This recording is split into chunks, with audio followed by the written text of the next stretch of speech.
හයි සුබ දහවලක් මධ්‍යනක් වේවා ඔයගොල්ලන්ට. ඇත්තටම අපි මේ දවල්ට කන්න කියලා තමයි ලෑස්ති උනේ. ඔයගොල්ලන්ට අහන්න ලැබෙන්නේ නැති කලින් තිබ්බා මෙන්න මේ જાතියේ හාල් එකක් පෙන්නලා මේ පාකිස්තානෙන් ගෙන්න වාහනය කරනලා හාල් එකක්. ඒ කතාව ඇත්තටම ඇත්ත. මොකද මමත් ඉන්නේ කටාර් රාජ්‍යයේ.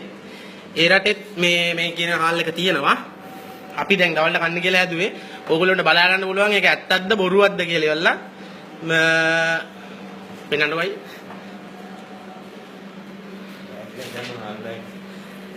පෙන්නවා මේ තියෙන්නේ හාල් බෑග් එක මොම් බලා ගන්න මොකද්ද වෙන්නේ කියලා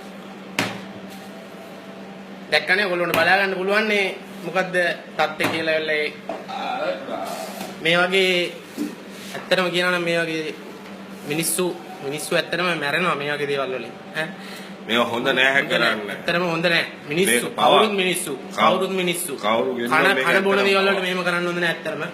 මේක මේ නිකම් මේවා කරන්නේ මේ යන්නේ නැහැ දැන්. අනික හදලා සාමාන්‍ය බලන්න පුළුවන්. හිතා ගන්න පුළුවන් නේ මොනවද? පිම්පොම් බෝලයක් වගේ මේ. මෙහෙස් කවදාකවත්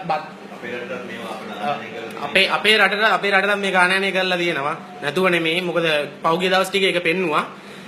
ඇත්තටම මේ ඇත්තටම මේ පිම්පොම් බෝල. ඔව් කවදාකවත් බත් ගුලියක් කවදාකවත් මෙහෙම හැදුවා කියලා කවදාකවත් ඔහොම වෙන්නේ නැහැ. පොඩි එකෙක් දුන්නොත් සෙල්ලම් කරලා යනවා.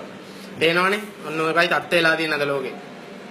මේ රටටත් මේ වගේ දේවල් ඇවිල්ලා තියෙනවා. ඒක නිසා හැකිතරමක් මේක ෂෙයා කරලා පෙන්නන්න අනිත් අයටත්. බොහොම ස්තුතියි. උස්සන්න ඔක්කොම. උස්සන්නේ.